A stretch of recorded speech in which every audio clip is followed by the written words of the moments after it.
Welcome to your essential business briefing. I'm Stephen Carroll. Coming up, he was once called the best boss in America. We speak to the man who took $1 million pay cut to boost the salaries of his employees. Don't quit playing games. Will the video gaming boom last beyond the pandemic? And as Disney slashes thousands of jobs at its theme parks in the United States, we hear from staff at Disneyland Paris about their fears for the future.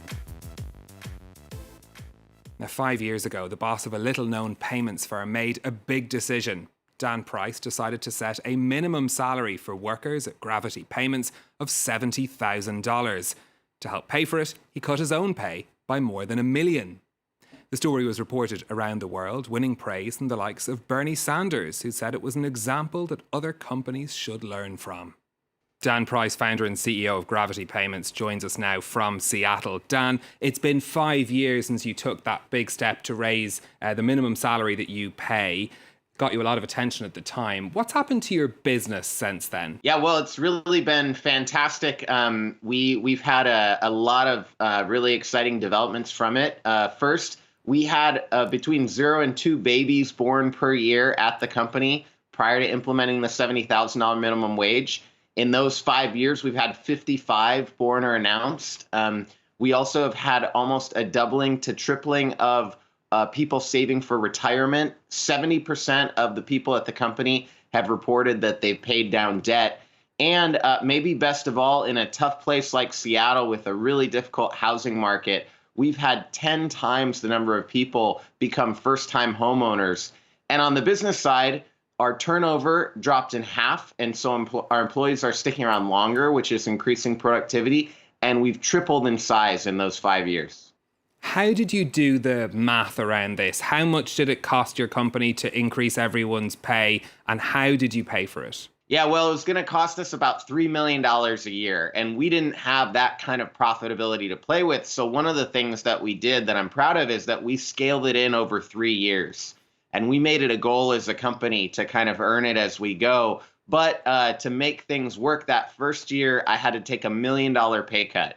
Now, I was planning on restoring my pay again, but instead I've kept my pay at $70,000 because in economic income inequality, wealth inequality, it's only gotten worse during that time. And I feel like we as companies, we as leaders, we need to step up and fight against that. And so I took $1 million pay cut. The company initially had a drop in profitability, but the company, the employees all rallied around what we were trying to do, and we were able to pull it off and have it be sustainable. How has the pandemic affected your business and your workers? Well, the pandemic was awful because our business is supported by small businesses, and that's our whole job, is to help small businesses transact credit cards and other forms of electronic payments. And it was heartbreaking to see all those small businesses lose so much of their revenue. Many of them were closed completely, either temporarily or permanently, and many were completely depressed by the pandemic. And so all told, across our 20,000 small businesses where we're the credit card processor, they were down 55%, which means we lost over half of our revenue as well. And we had 3 months to survive, but our employees came together. They came up with the idea to form almost like a union where they would come up with anonymous and voluntary pay decreases. And so they put their own pay on the line temporarily. And also, they stepped in to get all of these small American businesses reopened, 20,000 across the United States. We were able to make it through the generosity of our employees. And today, it's still tough, but we're making it, we're sustainable, and we're able to hit that break-even mark where we can continue to stay in business. You've taken a stand on minimum pay. There's an election coming up in the United States. Are you hoping that perhaps the step that you've taken could become something that should become an election issue and should be discussed at a political level? Do you have a message for those candidates? Well, it absolutely should be, because we've proven that it works, but we've proven that it works at a time of nearly unprecedented increase in income inequality, increase in wealth inequality. And unfortunately, the pandemic has just accelerated all of those problems And we've even seen situations, many, where executives are getting bonuses, shareholders are getting buybacks and buyouts, and workers that are creating all the value for these businesses are getting left behind or laid off. And I've chronicled this on my Twitter account and other places, but it's really awful what we're seeing. And yet we've proven that doing business the opposite way, doing business where the workers who are creating the value get their fair share of it, absolutely works and absolutely is worth it. And so we need our politicians to be highlighting this. We need the politicians to be talking about how to implement these types of solutions at a systemic level. And that's going to be, by the way, what's going to get the voters out in our famous swing states in the Midwest, because worker dignity, protection for workers is the number one issue that we can use to create a more equal democracy here in the United States. And on the issue of pay, is that something political that should be handled, or is it up to business leaders like yourself to take the leap and pay people more? Well, I've made a big change in philosophy on this. I grew up in Idaho, which is a rural country area. It's a Donald Trump, Republican, conservative type place in the United States. And, I've been a small business owner since I was 17 years old. And so you would think I'd be the most conservative of the most conservative. And that is kind of how I grew up. But, in the face of us proving this works, and also at the same time, the problem has gotten so big that all of a sudden, I don't really think it matters what your political background is. And so I've had a change of heart, and I've realized we need these solutions implemented at a systemic level. And if the politicians, if the candidates don't try to implement that, they're asleep on the job, because it's something that we need now more than ever before in the past. Okay, Dan Price from Gravity Payments, thank you very much for speaking to us. Now, the video game Fortnite is still banned from Apple's App Store after the first legal clash between developer Epic Games and the technology giant. Epic sued Apple in August, claiming the commission charged on purchases on its App Store was anti-competitive. A judge ruled the iPhone maker could block downloads of the game, but urged both sides to take their dispute before a jury. The game maker isn't the first to complain about Apple and Google's dominance in app downloads. This dispute is happening at a time when the video game industry is experiencing a massive boom. Kate Moody's been looking into this. Kate, the pandemic saw more people buying and playing games. How big has this boost been? Well, next level, if you will, Stephen. Gaming revenue is expected to top $160 billion this year, and some companies reported tens of millions of new players during the lockdown period. A global survey showed that monthly spending on and in games rose by nearly 40% in May and June. Growth was strongest in Brazil and China, with spending up by about a third in the UK and France and 13% in the US.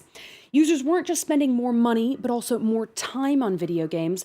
That same study said the percentage of gamers playing for more than 5 hours a week jumped from 63 to 82%. So was that a blip, or is it something that's likely to continue? Well, there's been a slight drop-off as lockdown restrictions have been eased, but both spending and playtime are expected to remain generally higher than pre-pandemic levels.